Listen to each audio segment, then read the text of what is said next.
Ladies and gentlemen, boys and girls, children of all ages, welcome to Sox on Tap. Tony, my first reaction is just, fuck yes, let's go. Sox versus the Twins. That's where it all starts. It all starts taking care of business in-house in the Central Division. That's right, I'm a meatball. You got to bring that top button swag, baby. It is always great to beat the Cubs. And I'm a homer, so I always say they're gonna. Dallas Keuchel, Lancelin got some beards that you should be afraid of. What everybody said when he gets out there, it's me versus the other guy, and I'm going to beat him. So I just love that mentality. It's cool and fucking tough. Steve, would you say that Tony is mad online? I would definitely say that. The White Sox winner.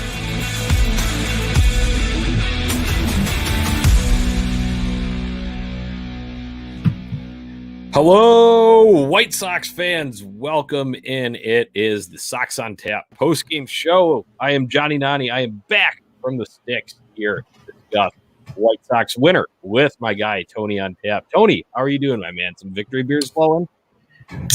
Victory beers are flowing. Crack them. Cheers. Great night of White Sox baseball, Jonnie. Welcome back.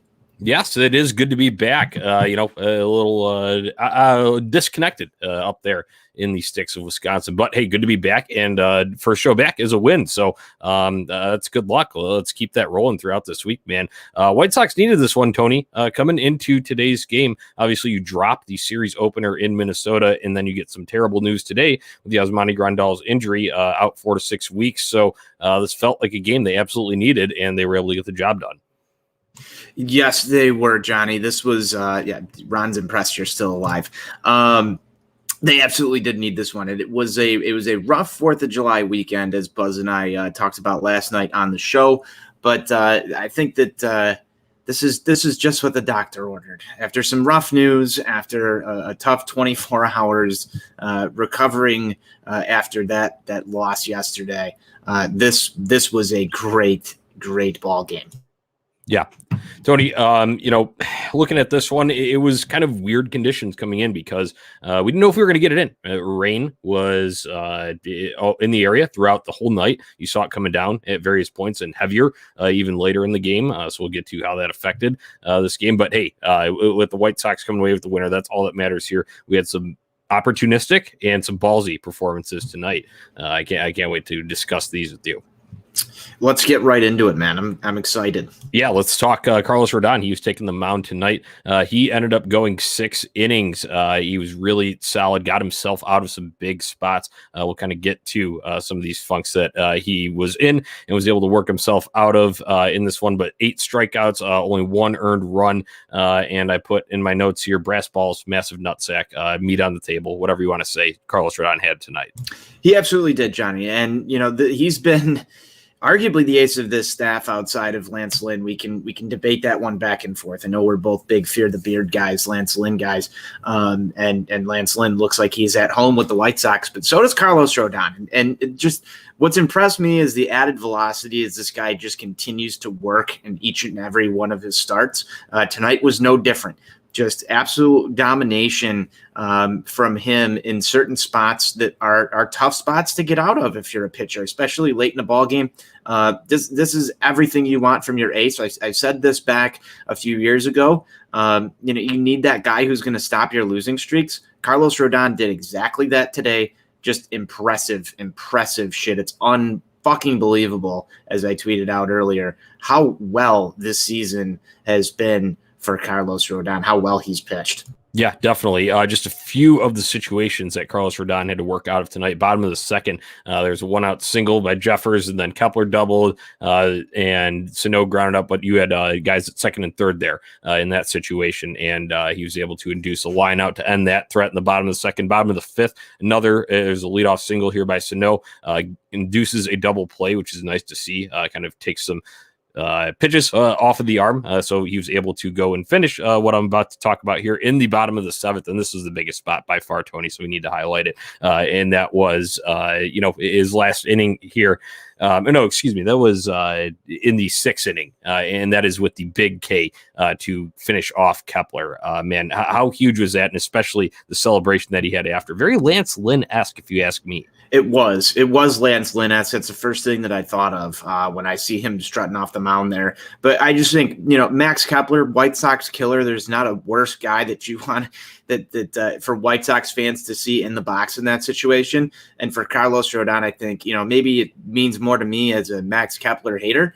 But that's the guy you want to see get struck out by your ace right there. So just so much energy, so much cool and toughness flowing through Carlos Rodon's veins there as he comes off the mound. Just that shit that you love watching as a baseball fan is Carlos Rodon amped the fuck up, coming off the mound, getting out of that exact type of tough spot. Yeah, a couple of, very well-deserved, that built up to that sort of response that he gave after he had those 2 strikeouts and the inning, Jeffers and Kepler.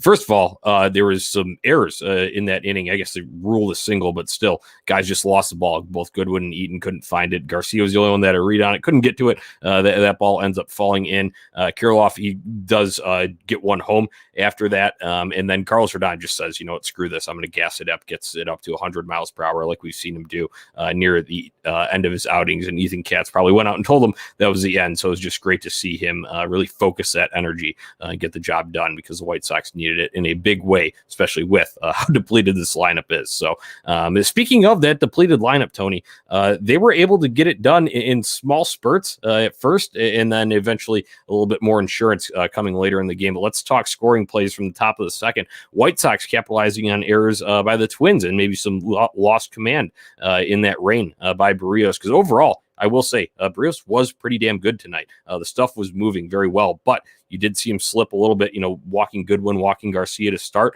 that top of the second, and then you get to Zach Collins with 2 outs there. Huge RBI single, gets it through the right side, 2-run score. That got the White Sox on the board for the longest time. They had the 2 runs on just the 1 hit there.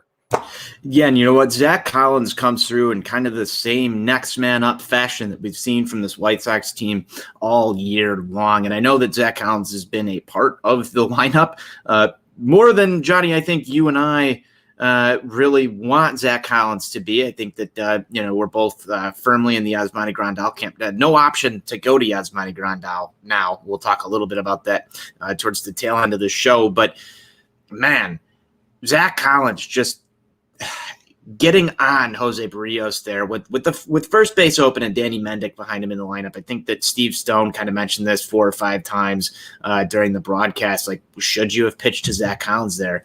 I don't know, Jonnie, because if I'm Minnesota, like, I'm not really that worried about Zach Collins in that spot, and Zach Collins goes and hurts you. And that's the type of mistake that the White Sox have been able to jump on all year and continue to win ball games. That's your it factor right there that we talk about. Definitely the it factor. My words, opportunistic. We can go further, cool, tough. Absolutely. Very timely. You could use that one in there as well, because if you you let that one skip away and you don't get those runs across the plate, you feel like a wasted opportunity, because the Twins were handing it to you essentially with the advancement of those runners there earlier in the inning, and Zach Collins able to come through. I will say, nice that a righty was on the mound for the Twins tonight, because we know Zach Collins splits, not great against lefties, but as of late, he can hit righties. We have seen that. So I will, give him credit there, and obviously got it done in the biggest spot here early on in this game. So that would eventually be the game-winning run scored there. But Sox attack on some more in the top of the 8th. Always good to have insurance runs, Tony, and that came in the form. Collins starting the party again, leadoff double. Adam Eaton, after Mendick advanced Collins, Adam Eaton, though, comes up to the plate, laces an RBI single with the infield drawn in through the right side. That gets that 3rd run home. And then Moncada reaches on error, which puts Eaton to 3rd, and Abreu coming through, sac fly, 4-1. A little more breathing room. You like to see that, yes, especially with, you're going then. We'll talk about the pitching that came out after this, but you are trying to slam the door then, and that just helps it, sway even further towards the hinges. Yeah, and this is exactly what I talked about last night as kind of the keys to the game, is giving Carlos Rodon a lead to work with and putting yourself in a position to play with the lead here for the White Sox, something that they've struggled to do a little bit over this last stretch of ball games, but able to do that tonight. I know that the first runs didn't come until the 2nd inning, so it was a little bit behind what I had liked to see. But then you put yourself in a situation where you can tack on insurance runs, and the White Sox offense, we love crooked numbers. We love insurance runs, Jonnie, on this show. This was a recipe for success for a White Sox winner. And I love the bullpen that we go to here, Jonnie. This is bullpen A squad. I know that we've seen way too much of bullpen B squad over the last few days. This was refreshing. This was very refreshing to see, because this is playoff baseball bullpen type shit right here. Yes, and the first guy that they went to was Kopech in the 7th inning, and he gets helped a little bit by his defense, but that's what they're there for. And also maybe a little bit of a dumb play by Sano, getting caught in between 2nd and 3rd. So good job by Moncada to run him down. I'm glad on a wet night like that, with the rain still coming down, he didn't let go of the ball. I could easily see that thing going into center field, a run coming around. So need to give a little credit to you on Moncada. I'm just glad there. He didn't get injured. Yes, that too. Running in that wet, that's. And that, you know what the funny thing about that is, I think it was Stone that mentioned, Moncada stepping up a little bit gingerly there after, he applied the tag and kind of tumbled over near second base there after he tagged out Sano in that 7th inning. But it's like, he comes up gingerly after everything, though. I mean, he could hit a RBI stand-up double and look like he's wobbling into second base gingerly. So it's nothing new to me. With how bad the injuries are, I know it's always a scare. Yeah, there's always a scare. And he did foul one off of his foot earlier in this game. So, it's you never like seeing that. Those things can be nagging a little bit. But regardless, I'm just happy that we made it to, one positive that I want to look at in this game. Terrible field conditions. Terrible field conditions. I think, what was it? 2 years ago, we saw Tim Anderson on a night like tonight get himself injured in Boston on a wet field. That was my biggest concern through this game. So just thank God they come through this healthy. And you didn't have Tim Anderson in the lineup. You're able to beat the Minnesota Twins. There's a lot of good positives here, but let's focus on the bullpen just for a second. Michael Kopech, since he's come back from the injury, has picked up right where he left off. I would have probably wanted to see Kopech go 2 innings here, Jonnie. Just me personally, I'd like to try and work him back to that. Steve Stone and Ozzie Guillen were talking back and forth throughout the broadcast when Liam Hendricks comes in for the 6-out save.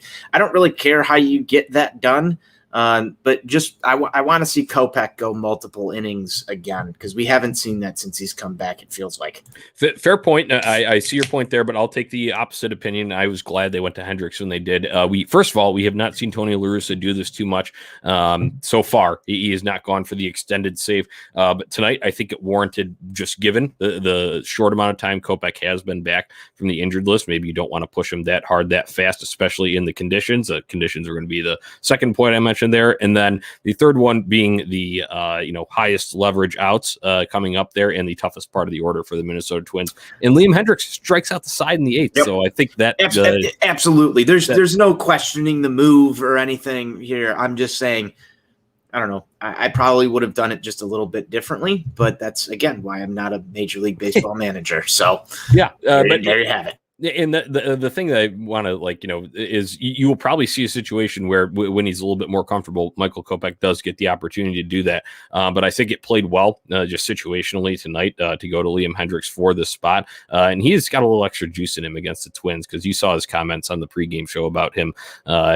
still holding grudges against the Twins for, giving up on him, so to say. So you got that added factor in there. And then, like I mentioned, the conditions play into that. There's so many factors that can go into the decision making behind a baseball game, but worked out well. Obviously, Hendricks striking out the side in that 8th, and then in the 9th, he gets a 1-2-3 inning. But let's talk about that number 2, because that was Billy Hamilton out in center field, sliding from the grass onto the warning track. You had a great poll that you ran on it, dude. Christ. Catch of the year. A lot of national writers are saying that you're already seeing that. I mean, it's easy for us as White Sox fan to sit here, and yes, it was an amazing play, but maybe you'd think that they would favor a more flashy name in the innings. Has the MLB account tweeted it yet? I don't know. The actual MLB account, because I'm waiting. I was waiting for it. They were tweeting out, Bryce Harper and Vlad Jr. and all the normal stuff, but Billy Hamilton deserves some love for this catch. Just what a play. I don't know. I can't even tell you, Jonnie, just thinking back through watching baseball games my whole entire life, like what what catches stand out outside of that one right there and the catch? I mean, there's been some other catches that are out. This one just so cool and tough to slide in the mud after a full sprawl layout catch on the warning track. And Billy Hamilton's so fast, and he's so just damn good out there. It is. Man, it was a perfect way to end this thing. Just a perfect nightcap. Yeah, a couple of things on that play. Yes, the play itself was amazing, and that just showcases Billy Hamilton's speed and defensive ability. Two, I'm glad he didn't get injured. He looked like he was smiling after he made the play, Yes. and rightfully so, like he should. But with how injury prone he has been, he's already had 2 or 3 different IL stints so far this year, since his short time since joining the White Sox. So I was glad he was okay, especially given the conditions, how wet it was out there. And then also, another thing, too, is even if you were not to come up with that ball, first of all, it still would have been a great effort, but I don't think the White Sox would have been in trouble. I don't think that thing would have spiraled out of control. I know, there's always a, butterfly effect of what ifs if certain play doesn't get made, but those insurance runs coming up clutch there, because even if that play doesn't get made, slips out of his glove, I think maybe even Luis Robert doesn't make that play, just given the, sort of rookie status of him still. I still kind of consider him in that ilk, just because he's so young. I know he's athletic as all hell, but still, if someone else is out there in center field, Goodwin probably doesn't make that play. So I think that the spot that they were in, that play didn't have to be made, also made me a little bit more, kind of, I don't know, reassured about the whole thing, the whole situation. It just felt like one of those storybook catches, Johnny. Mm-hmm. I think that's where you get this good feeling about this team that comes rushing back to you when you see a performance like this and the team makes good plays, like the catch, like Carlos Rodon reaching back and hitting 100, like a 6-out save from Liam Hendricks. There were so many positives tonight, just as a White Sox fan, that you can watch and take away from this game that makes it memorable. It's one of those games where if you look back at the end of the year and you're like, what are some of your favorite games? This is an easy one to pick out.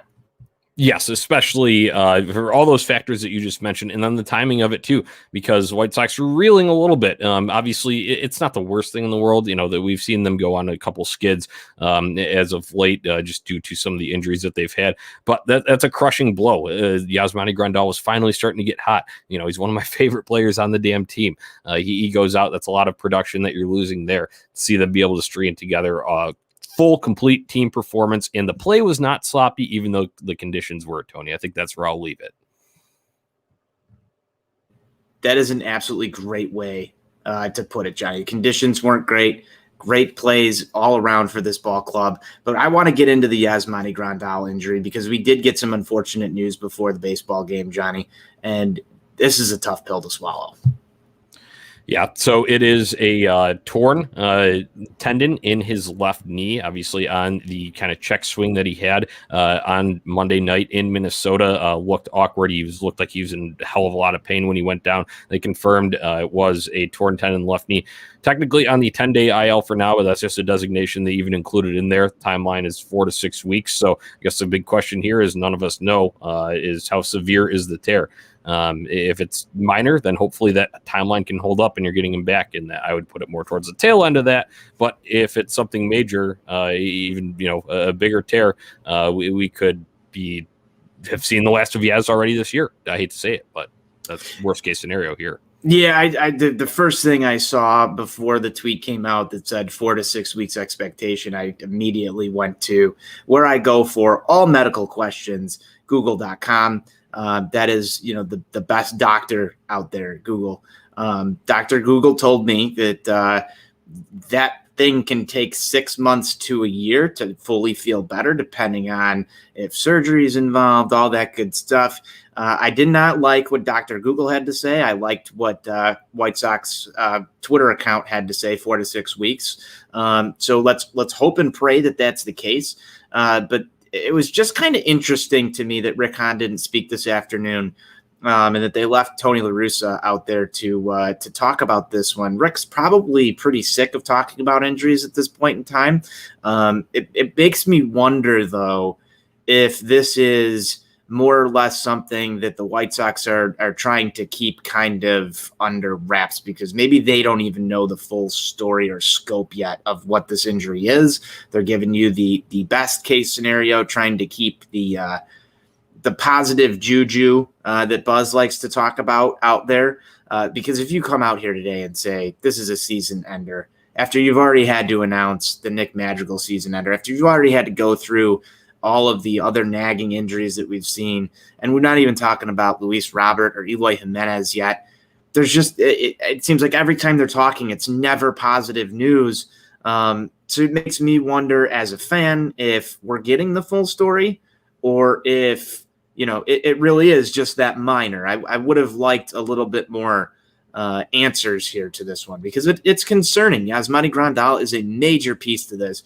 We basically have the 2019 Charlotte Knights, Jose Abreu and Tim Anderson at this point in time against everyone else. And the White Sox have been able to battle through this. You see a great win tonight. Man, it is still somewhat soul crushing to have to deal with all these injuries, Johnny. I don't know if it's that so White Sox or if it's just some sort of storybook season where the replacements just get the job done. I don't know what the answer is here, but it's been an interesting season nonetheless. Yeah, I think you bring up a good point about the context, and that's all. Unfortunately, that's all we have to go off of because it wasn't very clear outside of basically just the press release. What the White Sox put out on Twitter is what Tony La Russa just essentially said, and whatever last night, all he said was, "Oh, we know it's not a sprain," and obviously that was confirmed today. So that's all we've had gotten in terms of concrete information. Like you said, I don't like the word tear. Yeah, I don't like that word. Like when they tried to talk about Robert's injury as a grade 3 sprain of the hip flexor, it's like you go and look that up, and that's a complete tear. Like that doesn't inspire confidence, and it's who knows if we'll even see Luis Robert, our guy NWI Steve has been saying that he was dancing he was dancing in TikTok videos yesterday. Luis Robert, so hip flexor looked good. Yeah, I don't think we're going to be seeing that from Yasmani Grandal. It doesn't seem like the type to do that, but who knows? I guess we'll just have to see how it goes over the next few weeks and if they provide any updates, because they have, at least at some point, had given updates on both Eloy and Robert. Obviously, those a little bit longer term happening earlier in the season, but about them ramping up baseball activities down at the Arizona facility, and then possible timelines for a rehab assignment. So we will see. I agree. We would like some more clarity, but unfortunately, I think we're kind of numb to it at this point. We're accustomed to it just because there's been so damn many of them here so far. All right. Let's get into the series finale here on Wednesday afternoon. It'll be an early one, matinee, 10 p.m. start from the Twin Cities. Lance fucking Lynn going for our White Sox against, we got on the other side of this one. It'll be Michael Pineda for the Twins. 3-4, 3.70 ERA, 51 Ks on the year for Pineda. Our guy, Lance Lynn, 8-3, the big hoss, the all-star, 2.02 ERA, 99 strikeouts. So he'll definitely get that 100 mark tomorrow. I'm looking forward to it, Tony. It's been a while since I've seen Lance Lynn starts because I was gone in the sticks. I could only listen to anything. And obviously that game on Saturday, the first one, it got rained out. And then I was kind of off the grid for his next one. I couldn't really listen to too much of Friday night's game. So I couldn't see the emotion like, we saw from Carlos Rodon. But obviously Lance Lynn gives that after almost every inning, seems like, if he ends it with the strikeout. So I am beyond excited. I will be wearing my Fear the Beard shirt. Can't fucking wait. Johnny, I can't wait for the Lance Lynn start either. I seem to it's appointment watching for me anytime the White Sox are on, but I fucking love watching Lance Lynn pitch in a White Sox uniform. Might be one of my favorite things to do at this point in time in life is watch Lance Lynn pitch for the White Sox. He just looks like he belongs. He said he belongs, and he continues to belong to the Chicago White Sox right now. Re-sign that guy. Please re-sign that guy. I love the comments that he had. I saw it on, I believe it was from some of the NBC Sports Chicago reporters, and it was a quote about him growing up, kind of in the Indiana suburb areas of Indianapolis, and saying that the South Side was kind of the closest thing that felt like home from given where he's pitched other places in his career. St. Louis is in Missouri is a couple states over. Obviously, he was down in Texas. He's been up in Minnesota. He's been out with the Yankees in New York. So none of those are as close. He said he feels like a Southsider. Obviously, he looks like a Southsider. He acts like a Southsider, and he swears like a Southsider. Yes, he does. Cool and tough. That's what Lance Lynn is. Best way to describe it. I think I'm going to throw on the This Is Easy Top playlist right after we're done with the show. That's how amped I am for it. Absolutely. Do you got to pick the click for tomorrow, Johnny? Yeah, pick the click for tomorrow's game is I need to get one of these new guys in here, and with the righty on the mound, Pineda, I would imagine that puts Gavin Sheets in the lineup. I know you've been loving him as of late, so I need to. It's the first time I've been back to give a pick outside of texting you guys them when I had some very small bits of service up in Wisconsin. But I picked Moncada tonight. I'm going to go with one of the young guns tomorrow in Gavin Sheets. How about you? Cheers to that. I'm staying on brand. I'm going to ride with you. I know you're trying to throw me off my game here, but I'm not trying to throw you off your game. I want to pick a name that I haven't been able to yet. Let's ride together. In fact, I'll crack one last beer here as we ride with Gavin Sheets tomorrow. I want to see another Gavin Sheets bomb, Johnny. I know you were gone, but Buzz and I were at his first home run game in a White Sox uniform. And as you know, I love players who hit their first career home run in a White Sox uniform in games that I attend. And I continue to ride with Gavin Sheets because he is now my guy. Yeah, I'm excited to pick him. I just don't know. At one of these times, I definitely want to go with a Jake Berger, but I just don't know if he'll be in the lineup tomorrow. Don't know if that favors him. Feels like he has been, outside of some of those starts earlier in the Detroit series, more of a bench piece as of late. So I'm going to ride with Sheets, someone I think will definitely be in the lineup. So I like that. Like, we're on the same page there. Maybe Buzz and Steve will pick the same guys. It's kind of fun when we kind of team up and do a split there within the Sox on Tap crew. So make sure you drop yours, listeners and followers, in the replies when we tweet those out tomorrow. It'll be an early one. Probably drop it around the 11:15-ish mark. So be on the lookout for our Twitter account at Sox on Tap. Make sure you're following us there. Tony, final thoughts from tonight. Cool shit we saw in White Sox land, any of that, and then we'll get the housekeeping and get out of here. Yeah, you know what? One thing, cool shit we saw in White Sox land, but I'm gonna kind of go off base with that. We were asked by a few different folks over the course of the past few weeks, why we're not on YouTube. We actually are on YouTube.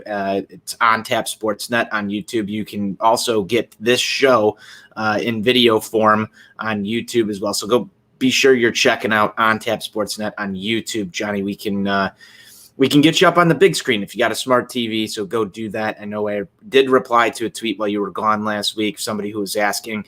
So just for public knowledge, I know we don't promote it as well as we should. We're on YouTube. We're also on Facebook, and then of course, obviously, live on Twitter after each game with the post-game show. So I just wanted to throw that out there for everybody. Go. Toss us a subscription on YouTube. That'd be cool and tough. Yep, you can hit the little bell there too, next to the name On Tap Sportsnet, and that will give you notification then when a video goes up. And most of those are live here. We've got other ones too that all roll through there as well. So make sure you're doing that, and you can find us there, like Tony had said. Other than that, you can find us on social media at Sox on Tap and at On Tap Sportsnet. All of our personal handles are in the banner here if you're watching here. The show is presented by Grandstand as well. So make sure you're visiting grandstandsox.com. Shop online, visit them right by the ballpark, 35th and Wallace, and visit them on social media too at Grandstand Sox. They always post a bunch of cool new merch that's rolling into the store, stuff that they're featuring there. So go and check them out, Grandstand Sox. One last thing, close this down. Cool shit we saw in White Sox land. I know we touched on it a little bit earlier, but man, the emotion, that was more than I think I've ever seen from Carlos Rodon. He's been fired up a few times. I know we've seen it, but that was really, really like the embodiment. And I think that it really is. I swear to God, it's a product of being teammates with Lance Lynn and Liam Hendricks. Yes, it is. And maybe that's been something that's helped Carlos Rodon through this year. Not only maybe a little bit of Cats helping him out with some stuff. I know the off-season training plan was probably something that has helped him out as well tremendously. And just being healthy, I think, has been the biggest thing for Carlos Rodon. But he's enjoying this season.